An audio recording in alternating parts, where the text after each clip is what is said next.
All right, so you've got your second exam there. Your next homework assignment isn't due for 2 weeks. It'll be due on Thursday, the 29th of November, because, of course, next week we'll all be deer hunting, right? Eating turkey for some reason. Turkey's like the grossest thing you could eat. I mean, we've got ham, we've got beef, we've got so many great things to eat, but turkey, I don't know. Just never really appealed to me. Wild turkey's pretty good, though. But just the store-bought butterball stuff, that's the worst. But all right, so today we're going to be getting into Chapter 7. And Chapter 7 is great because we've had so many assumptions that weren't realistic before now. And finally, we're going to start introducing a few ways to account for energy loss so that we don't have to employ assumptions that are like mutually exclusive. So thus far, we were mainly considering mechanical forces on a fluid, like pressure inside of a pipe, or gravitational forces on stationary water. So that was the hydrostatic equation. We could calculate the shear stress that's applied to a pipe as water flows through a pipe. But when we move on to Chapter 7 and start considering energy losses, now we can solve a lot more sophisticated problem types, like, for example, the amount of energy that's required to move the water from place to place. We can account for the effects of pipe friction. We can determine how quickly water will flow through a pipe if we have a known elevation difference between two reservoirs.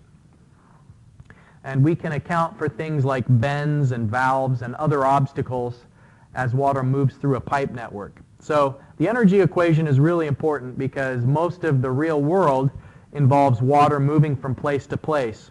And so if we can account for those losses as the water moves, then we can predict its behavior more accurately. So let's just one last time review what are the 4 assumptions that we have to make in order to apply Bernoulli's equation. Inviscid fluid, and that means a fluid with no viscosity. And the reason why we have to assume we're applying Bernoulli's equation to a fluid with no viscosity is that Bernoulli's equation has no way of accounting for pipe friction or any kind of frictional losses. And so the only kind of fluid that's going to flow without energy losses is a fluid that has no viscosity. And so remember we said that if we look at the spectrum of fluids, the entire range of fluids that have relatively low viscosity are going to be more accurate according to that assumption. And so gases, for instance, as gases flow through ventilation systems, there isn't much energy loss. Not the same amount of energy loss as like a fluid with more viscosity. If a liquid like water or oil is flowing through a pipeline, then there's a lot more energy loss. Okay, so assumption number 1 was we're applying Bernoulli's equation for an inviscid fluid. What are the other 3 assumptions? Incompressible, along a streamline, and for steady flow. All right, so those were the 4 assumptions that we had to apply for Bernoulli's. The one that bothered me the most, the one that's just like the most unrealistic, is the assumption that there's some fluid out there that has no viscosity, because all fluids have viscosity. And all fluids, as they move from place to place, are going to experience energy losses. So the energy equation, which is shown below, accounts for those energy losses. And it also makes a few other improvements as well. So this energy equation relates energy between 2 points for a viscous fluid, but we still are assuming incompressible flow. So that assumption carries over from Bernoulli's and energy. We're still assuming that this is a fluid that can't be compressed. This equation, as it's shown here, we're assuming that it's flow through a pipe. If we want to apply the energy equation in an open channel, and we'll do that in hydraulic engineering next semester, the energy equation looks a little bit different. Since the water in an open channel isn't pressurized, you wouldn't have the pressure term. Instead, it's the depth of the water. So this is specifically the energy equation for pipes, and we have a different one that you'll learn for flow through canals or streams or rivers. with accounting for additional energy addition and extraction. So let's see, the pressure head term is the same. The velocity head term is similar. We'll talk about the differences between the Bernoulli velocity head term and the energy velocity head term. Elevation is the same. Z is in both terms. But now this H sub P is the amount of head that's added by a pump. So head is one of the ways of measuring energy. This form of the energy equation, each of these terms has units of meters. So Z is in meters. If we look at V squared divided by 2G, well, the V squared would be meters squared per second squared. And then if we're dividing that by meters per second squared, what's left is meters. Each one of these terms has units of meters. And so H sub P is a way of measuring how much energy gets added to a system by a pump. Now it's really important that we keep track of where is location 1 and where is location 2. This energy equation has an assumption that water is flowing from 1 towards 2. So water always goes from 1 to 2 when we apply the energy equation. I guess maybe the other way to think about it is the water's not flowing because we put some labels down. You know, the water's flowing whatever way it's flowing, and then we have to assign the labels so that if we're interested in what's happening at 2 points, like I want to know what is the pressure change between these 2 points, well, the direction is flowing from here towards there, so I'd call this 1 and that 2. And the reason why I mention it now is that you'll notice the pump head is on the left side of the equation. So what that means is, here's the symbol for a pump. If we have water going from 1 towards 2, the energy equation says how much energy is there at both of these locations? Well, the amount of energy at 1 is the pressure head, the velocity head, and the elevation head. So that's, you know, where the energy is at 1. But between 1 and 2, there's going to be some change.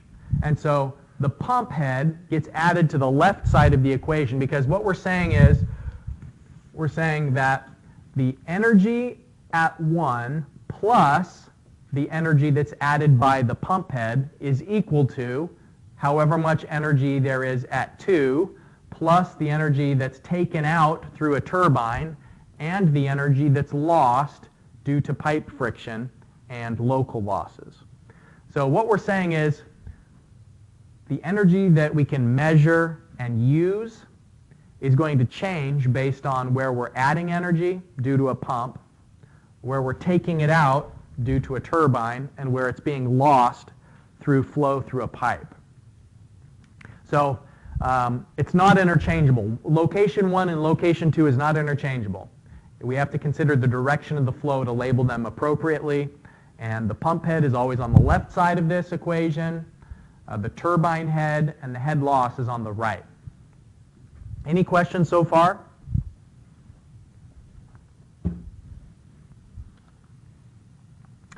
Okay, so I mentioned that there were some differences. Like Bernoulli's velocity head looks different from the energy equation velocity head.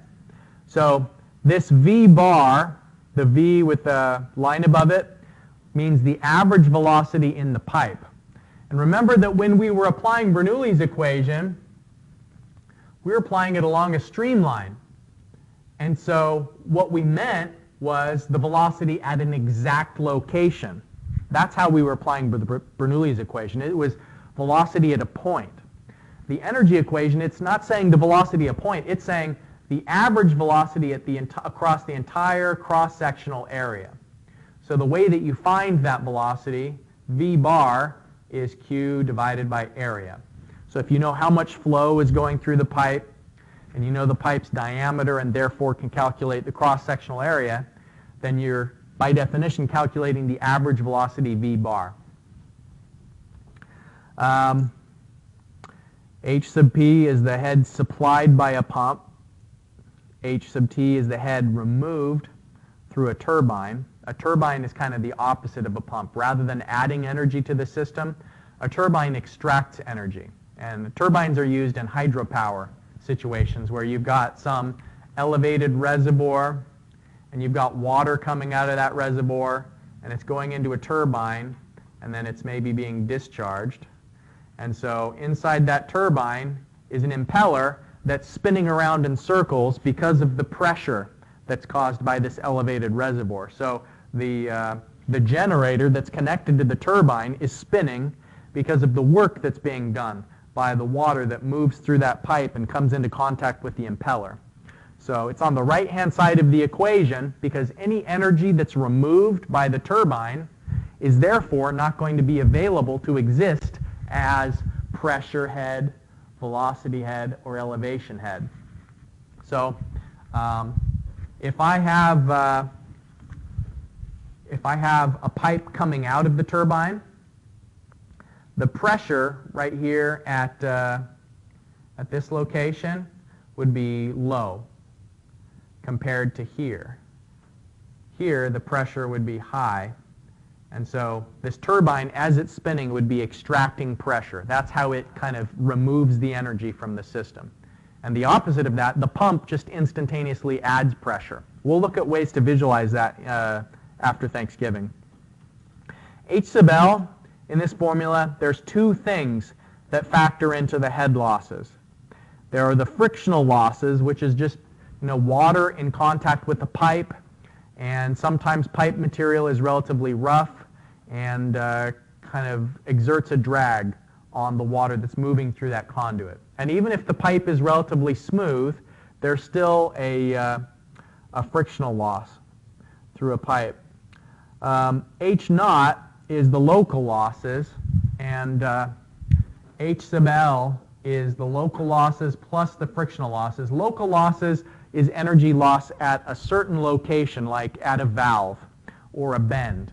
Any sort of a feature that introduces turbulence is going to remove energy. So if we have water that's flowing through a relatively sharp bend like this, that's going to cause more turbulence and therefore more energy loss than a bend that's more gradual. So if it's making a transition that is less abrupt, then there's going to be less turbulence and you'd lose less pressure in that specific location. We'll talk in more detail about both of these, frictional and local losses. The last thing to point out is the alpha that's in front of the velocity head term. Alpha is a correction factor that has to do with the velocity profile of water going through a pipe.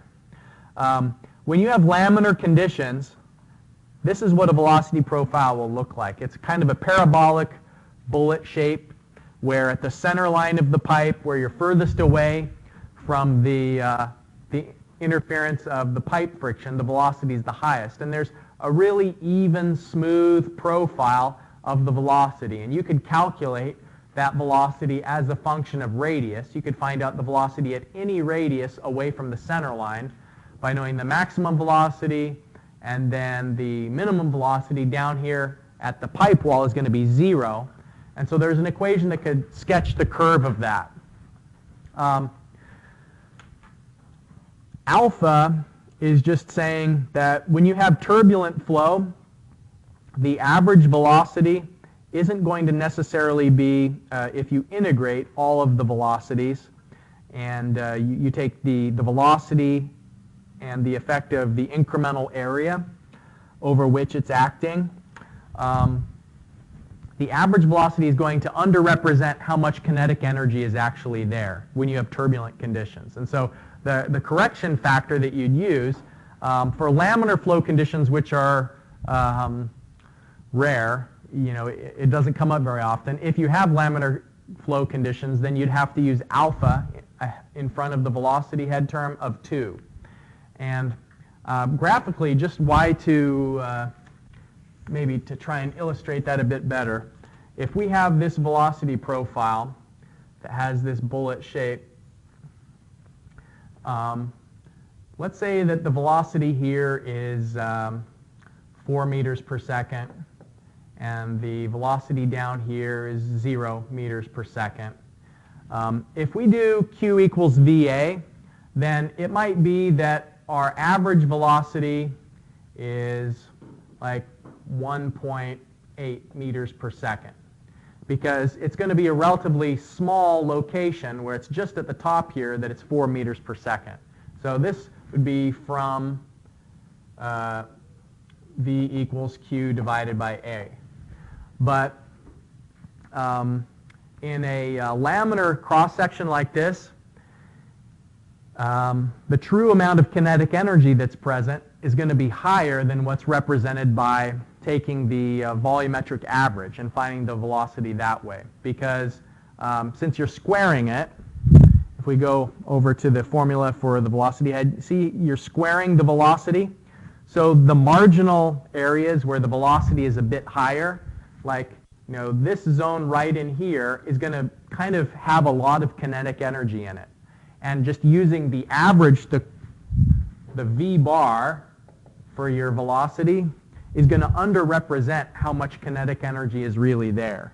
And so this correction factor, it's saying that when we have turbulent conditions, well, this tip at the center of the pipe is less pronounced. And so we don't have to correct as much, because in turbulent conditions, it's kind of flattening out that velocity profile so that the average velocity and the actual velocity at every location is closer together. But I guess maybe that's the best way to describe it, is that here when we have laminar conditions, the average velocity, there are some spots that are pretty far from that average. And so we have to correct by a factor of 2. But in the case of turbulent flow, then the alpha is just 1.05 approximately. And that's close enough to 1 that sometimes we don't even bother applying that correction factor. But now you know what it's related to. It's related to the shape of the velocity profile. So just to get some practice using the energy equation, let's consider this situation where we've got two tanks that are connected to each other. And at location 1, there's an open water surface. So it's open to the atmosphere, and we know that the water surface elevation is 200 meters. And at tank number 2, the water surface elevation is 190 meters. So that's Z1 and Z2. What we know about the pipe is that it's 200 meters long, that there's 350 millimeters of diameter, and we have this equation which relates the head loss. Now, when we start CE 331 next spring, we're going to spend a lot of time on how you generate equations like this, these head loss equations. This one I'm giving you directly just for simplicity so that you can try using out the energy equation. But the H sub L of 0.04 times the length times velocity squared divided by 2g. The real equation that you'll learn and start applying next semester is FLV squared divided by D2g. So what we've done is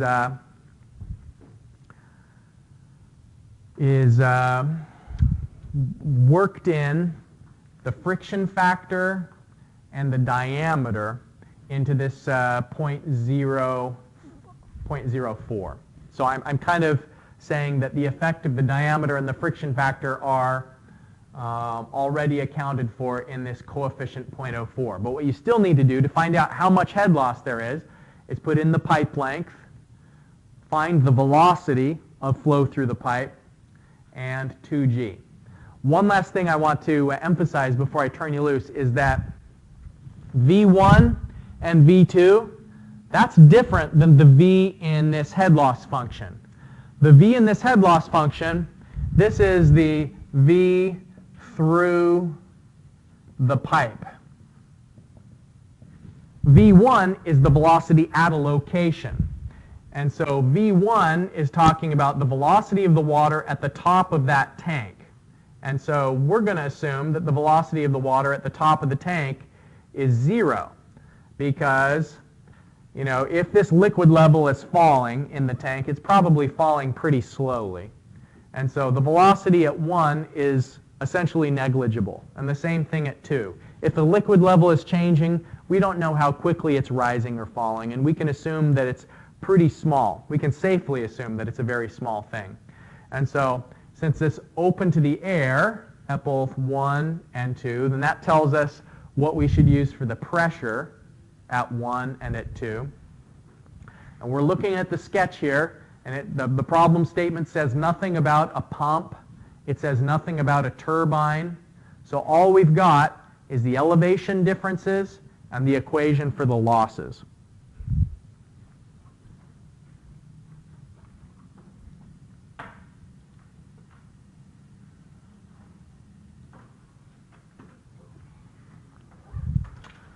All right, so we've got two tanks connected by a pipe, and what we know is the length of the pipe, the elevation of the water surfaces, the diameter of the pipe, and then some equation that's telling us how much head loss there is as a function of pipe length and the flow velocity. Now, I said here assume alpha is 1.0, but it could have been anything because we're canceling out the velocity head term since there's no velocity at 1 and no velocity at 2. Even if the water level is falling a little bit, that velocity head term generally has so little energy associated with it. If it's falling 1 centimeter per second, which would be enough to actually see the liquid level falling, and so usually you can't see it for liquid levels in a tank. But even if it was 1 centimeter per second, if you put that in, 0.01 squared divided by 2g, it's going to be a tiny, tiny amount of energy. So the main driving force, like the reason why water is going from 1 towards 2, is because of the delta z. So 10 meters of elevation difference is the driving force that is able to feed that energy loss. So the energy loss is going to be equal to the 10-meter difference. And so all of that elevation difference is going to be exerted to overcome the head loss between the 2 points. And so if I scroll down now here through the energy equation, you see where I made the substitutions. The pressure head is 0. Velocity head is 0. We put in the elevation at 1. There's no pump. There's no turbine. It's just the 200 meters on the left, 190 meters on the right. And so where does that energy go? What we're saying is there's 200 meters of energy at location 1. And when the water flows to location 2, 190 meters of energy exist in the form of elevation, and then the other 10 was lost due to pipe friction. So that's how much energy you can think of it as we're spending it. We're spending the energy to get it through the pipe. And so if you solve for V, then it's going to be 4.95 meters per second, and then Q is V times A, so the flow rate should be 0.476 cubic meters per second. So when we're thinking in terms of the V bar, Mm-hmm. V bar 1 and 2, Yeah. is that so in this instance, you would have Q over A as your V bar, technically, or is that? Well, think of it this way. We could have, instead of using the top of the reservoirs, we could have said, here's location 1 and here's location 2. And if we'd done that, then it would be Q divided by area to find the velocity inside the pipe. But the reason why we didn't do here is 1 and here is 2 is that we just don't know very much information at those spots. Remember, the suggestion I've given you is, like when you're picking your locations, pick it where you know things. Like here we know the elevation, we know the pressure. So the reason why we use the water surface as our 2 reference points is that's where we had a lot of information. So later on we will apply energy equation inside the pipe. And then in that case you're absolutely right. Okay. It'll be Q divided by area. Okay. That's a good question. Are there any other questions? Well, let me ask you one. What would happen if we raised tank 1 even higher? What would happen to the flow rate? It would increase. How do you know that? Because like when you hold the beer bong higher, you get more coming in fast, right? It's just fluid mechanics. But I mean, think about it in terms of the equation. When you've got a bigger Z difference, that's the energy that's being spent to overcome pipe friction. So if instead of 200 and 190, if it's 210 and 190, so now we've got 20 meters of elevation, that is the driving force to overcome that pipe friction. So, I really think that the energy equation, it's more than just like substitutions. It's telling you where the energy is going, like how it's transformed and what form the energy is in. So something is at 1, all of the energy at 1, and the 3 places the energy can be is the pressure head, the velocity head, and the elevation head. Now the pressure and the elevation head together, those are potential energy. The velocity head is kinetic energy. And so all of the energy is in the form of potential and kinetic. And then between the flow from 1 to 2, energy can be added by pumps and it can be removed by pipe friction or local losses, or it can be removed by turbines. All right, so that's our first taste of the energy equation.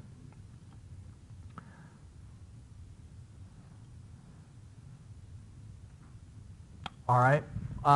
Now this time, let's say that we have 2 tanks and we are instrumenting the pipe, similar to like what you did in the lab. In the lab, you measured the pressure difference across 1 meter of distance. You know those taps that were constantly leaking and sometimes spraying? Those taps were 1 meter apart, and you were measuring with the pressure gauge how much energy drop there was in the form of a pressure change. Here, what we're saying is we've got these 2 tanks, and we've got water flowing through the pipe, and 145 feet apart, so the L is 145 feet, and the pressure difference, the delta P, is 25 psi. We've been working mostly in SI units this semester, but occasionally we'll do some problems in traditional units. And so it's 25 pounds of force per inch squared. 25. Now, we want to find out what's the head loss between those 2 points. And so what you're measuring is a pressure change, and the problem statement says it's a horizontal pipe. So let me do a better job drawing that as a horizontal pipe. And so applying the energy equation, we're going to be able to say that Z1 and Z2 are equal. All right, so find the head loss, solving for H sub L in the problem that's described.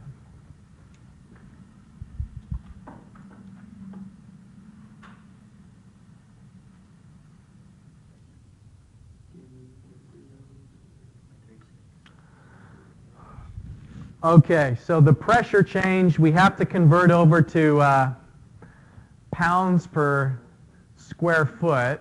And so if there's 25 pounds in every square inch, then there's going to be 3,600 pounds in a square foot, since there's 144 square inches in a square foot. And now you can see, like when we're canceling things out, I guess I shouldn't have labeled 1 and 2 the way it is, because really what we're doing is we're measuring the, 1 is,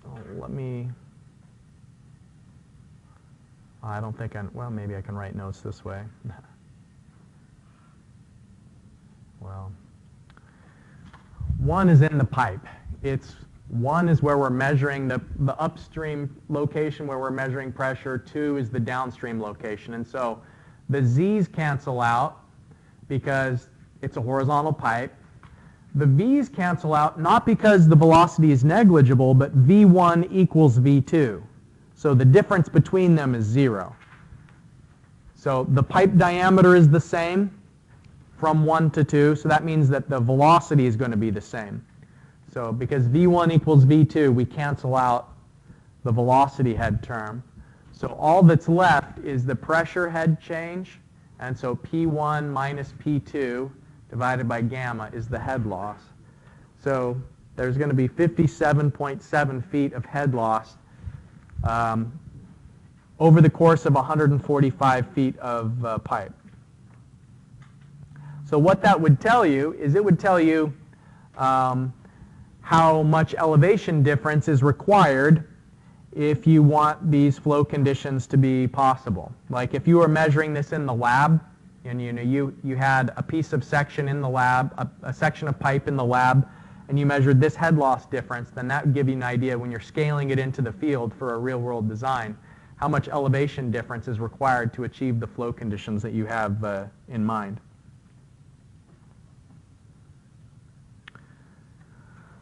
All right, let's talk about different kinds of work.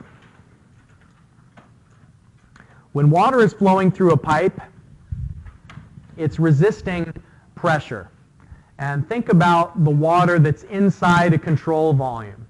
And so what we have on the screen here is two different times. We've got the system is the fluid particles that are all continuously connected, and over time their location and shape can change, but the number of particles stays the same. Remember, that's our definition from system that we discussed in Chapter 5. So as the water is flowing towards the right, you can see that we've got V1 and V2. As the water is moving through the pipe, it's doing the work of resisting the pressure in the pipe. And so there is, on the outside of the control surface, there's a pressure acting inward. And so remember how when we would cut the pipes in those momentum problems, there's some pressure that's acting, and it's acting in both directions. So on the left side, the pressure times area is pushing to the right. On the right side, the pressure times area is pushing to the left. And so we can find the net work that's being done by looking at the difference in pressure and the length over which that fluid is moving. And you could integrate that and find the work per time, the flow work. And so you can, at both of these locations, find the velocity, which is the length per time, the pressure and the area, and then the difference between the two would give you an idea of how much energy is required to move the water through this junction at this time because of where the system is. Now, the units of this, if we look at the units of each of the components, so velocity is meters per second. Pressure is newtons per meter squared, and area is meters squared. Okay, so the meter squared canceled out, so it's Newton meter per second. Now, what's a Newton meter? Joule. All right, so we're saying this is the same thing as joules per second. Does anybody remember what a joule per second is? It's a watt. Yeah. So this would tell us, if we know the pressure difference on the downstream and the upstream side of the pipe, it'll tell us how many watts is being consumed to push the water through this conduit where there's a difference in pressure. Now, you'd have a difference in pressure not just because of a change in diameter. Remember, we have differences in pressure because of energy losses due to pipe friction. So that's another way for us to calculate how much energy is required to move water through a pipe. It's to look at the pressure change that's occurring over a certain distance. So that was flow work. That's one way of looking at it, is the work that's done by pressure forces. The other way of looking at it is either the work done by a pump on the water, so that's what's causing the movement through a pipe, or the work that is being done by the flow on a turbine when we're generating electricity. So here's a picture of a pump, and this pump uses the electrical power that goes into the motor in order to spin the impeller of the pump, and then that spinning impeller adds pressure to the fluid. The reverse of that in the case of hydropower, we have a pressurized water body. It's pressurized because of a static head behind the dam. The pressurized water is doing the work of moving the impeller, and then that physical movement of the impeller is what causes the generator to rotate, and it creates electricity. We can calculate the rate of heat transfer if there is any heat transfer going on in a system, and we can account for the movement or the flow of energy through the system. So remember that we talked about intensive properties and extensive properties, and that sometimes when water is moving, it's carrying its properties along with it. And so if we want to put up a control surface, we can keep track of the accumulation of energy inside of a volume by looking at the flow out through the control surfaces of all the forms of energy. And what we're saying here is that the energy can flow through control surfaces in the form of kinetic energy, which is the velocity, through the potential energy, which is related to the elevation of the water, and then H is related to the enthalpy. So that's a function of the temperature of the water and how much energy is associated with its temperature. So you can use this equation to keep track of heat transfer. And so usually when water flows through a pump, it doesn't get heated up, not measurably. To measure an increase in temperature due to thermal losses of the pump, you'd have to recirculate it through the pump several times for you to have a noticeable increase in temperature. But there are situations where if there's a lot of friction losses, if fluid is going through a very narrow pipe over a long distance, then some of the energy that's lost due to pipe friction is noticeable in terms of an increase in temperature. So that's kind of a rare thing. But this steady flow energy equation is just to make the point that you can apply the continuity principle of keeping track of flow in and out through a boundary, and then that will account for an increase or decrease of heat or work done by the system. Now sometimes we use these words energy and work interchangeably. So let's distinguish what we mean by energy, work, and power. Here's the energy equation, which we've been talking about. And energy is often reported in terms of joules when you're, for instance, maybe you've seen surge suppressors that computers are connected to try and prevent like an electrical surge from ruining your computer. Oftentimes those surge suppressors are rated in terms of joules, and those joule ratings are how much energy could surge through there, and the system isn't going to fail. It's going to be able to absorb all of that surge without damaging the equipment that it's tied to. Here, when we use the energy equation, we're going to have units of meters of fluid as our measure of energy.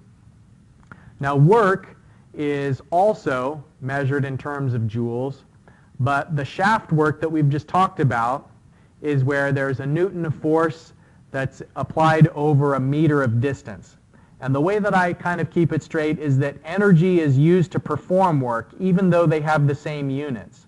And so work here in the energy equation, we usually think of the head supplied by a pump as the work that the pump is doing, or the head that's given up to the turbine. It would be the work that the fluid is doing on the turbine to generate electricity.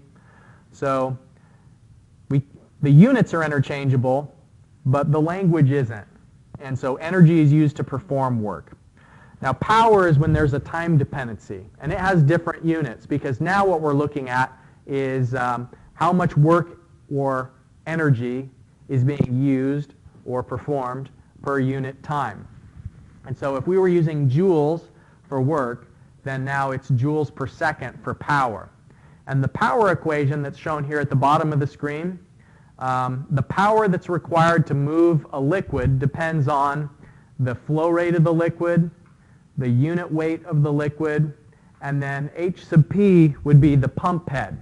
Now this is the power that's consumed by a pump, and we haven't so far accounted for the efficiency of the pump. I'll show you an equation later on where we begin like incorporating efficiency factors, and there's a slightly different version of the power equation for turbines. and we'll get into that next time we meet. We're going to wrap up a couple minutes early. Just let's take one last look at these announcements.